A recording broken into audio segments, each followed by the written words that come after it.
ওষুধের মতো দেখালেও এটা কিন্তু কোনো ওষুধ নয়, এটা এক বিশেষ খাবার যা অনেকের কাছেই ফাংশনাল ফুড হিসেবেও পরিচিত। এখন প্রশ্ন হলো, ফাংশনাল ফুড আসলে কি এবং ফাংশনাল ফুড কিভাবে কাজ করে?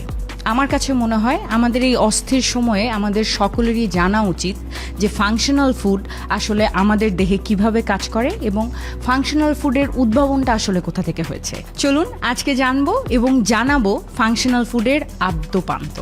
ফাংশনাল ফুড বলতে এমন খাবার বোঝায় যা দৈনন্দিন পুষ্টি চাহিদার বাইরে বিভিন্ন স্বাস্থ্য সমস্যায় মোকাবেলা ও স্বাস্থ্যের উন্নতিতে বিশেষ ভূমিকা রাখে। সাধারণত আমরা যা খাই, মানে দৈনন্দিন খাদ্যাভ্যাসে যেসব খাবার থাকে সেগুলোই হলো কনভেনশনাল ফুড বা প্রচলিত খাবার, আর এগুলো থেকেই আমাদের পুষ্টি চাহিদা পূরণ হয়।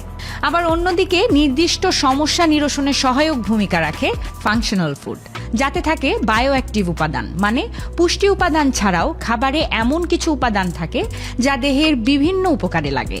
যেমন হলুদ একটি মশলা, এতে থাকা বায়ো অ্যাক্টিভ উপাদান কারকিউমিন আমাদের দেহের নানান উপকারে কাজ করে। আর ফাংশনাল ফুড তাকেই বলা হয় যেখানে পুষ্টি চাহিদার ঊর্ধ্বে গিয়ে এক বা একাধিক বায়ো অ্যাক্টিভ উপাদানের সমন্বয়ে খাবার তৈরি হয়। ফাংশনাল ফুড এই কথাটির উদ্ভাবন হয় জাপানে একটা সমস্যা নোটিস করা হয়েছিল। সেটা হলো একটা বয়সের পরে মানুষের ভুলে যাওয়ার প্রবণতা অথবা অ্যালজাইমার রোগের উপসর্গ দেখা দিত।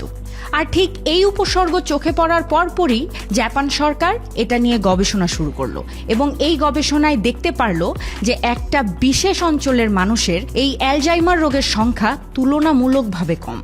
তার পেছনের রহস্য জানতে গিয়ে তারা ফোকাস করলো তাদের খাদ্যাভ্যাসের দিকে। তখন তারা দেখলো তাদের খাদ্যাভ্যাসে এমন কিছু খাবার আছে যাতে বায়ো অ্যাক্টিভ উপাদান আছে। এই উপাদান বিশেষ মাত্রা ও ফর্মুলায় বিশেষ বডি ফাংশনকে প্রভাবিত করে। এরপর জাপান সরকার পরীক্ষিত ও প্রমাণিত উপকারের ভিত্তিতে সাধারণ জনগণের স্বাস্থ্য উপকারিতার কথা বিবেচনায় এনে এমন খাবার সমর্থন দেয়া শুরু করে। ঠিক এরই ধারাবাহিকতায় ফাংশনাল ফুডের কার্যকারিতা নিয়ে পরীক্ষা নিরীক্ষা ও গবেষণার জন্য 1984 সালে দেশটির সরকার একটি বাজেট বরাদ্দ করে। গবেষণা শেষে 1991 সালে জাপান আইন প্রণয়ন করে food for specialised health use, এর শর্ট ফর্ম হলো FOSHU। এই বিভাগের আওতায় কিছু খাবার সংযুক্ত করার মাধ্যমে সেগুলোতে FOSHU লেভেল দেওয়ার অনুমোদন দেয়। বাংলাদেশে জাতীয় সংসদ 2013 সালে নিরাপদ খাদ্য আইন 2013 পাশ করে। এই আইনের 31 নং ধারার অধীনে ফাংশনাল ফুড অন্তর্ভুক্ত করা হয়েছে।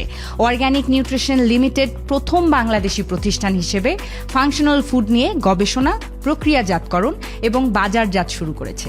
প্রতিষ্ঠানটি কারকুমা ব্র্যান্ডের মাধ্যমে সর্বত্র পৌঁছে দিচ্ছে ফাংশনাল ফুড পণ্য। খাদ্য ও পুষ্টির ক্ষেত্রে বৈপ্লবিক পরিবর্তন আনতে ফাংশনাল ফুড আজ বিশ্বব্যাপী একটি অন্যতম আলোচিত বিষয়। যে কারণেই আমি আপনাদের ভিডিওর শুরুতেই বলেছি যে ফাংশনাল ফুড সম্পর্কে আমাদের সকলেরই জানা উচিত, কারণ এই অস্থির সময়ে ফাংশনাল ফুড আসলে আমাদেরকে যেভাবে হেল্প করে সে সম্পর্কে আমাদের সবার সচেতনতা আমাদেরকে আরও এগিয়ে আনবে। সেই সাথে খাদ্যই হোক তোমার ওষুধ, গ্রিক দার্শনিক ও চিকিৎসক হিপোক্রেটিসের এই দর্শনের ভিত্তিতে ফাংশনাল খাদ্যের ধারণা 1984 সালে জাপানে জনপ্রিয়তা লাভ করে। তবে ফাংশনাল ফুড নিয়ে মানুষদের মধ্যে কিছু ভুল ধারণা রয়েছে।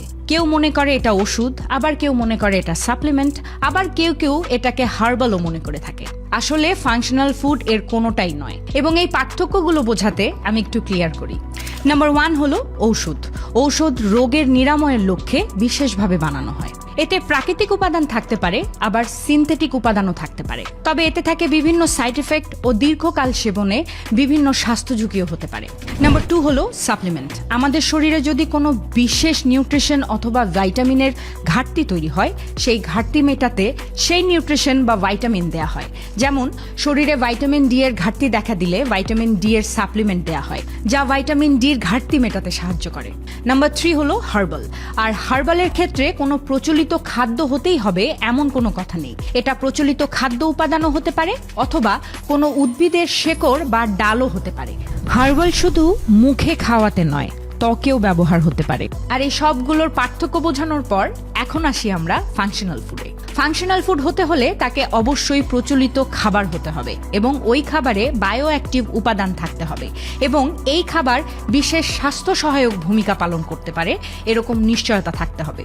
আর এই ভিডিওতে এতগুলো পার্থক্য তুলে ধরবার পরে আমার কাছে মনে হয় আপনারা বুঝতে পেরেছেন যে ফাংশনাল ফুড আসলে আমাদের স্বাস্থ্যের জন্য কতটা প্রয়োজন।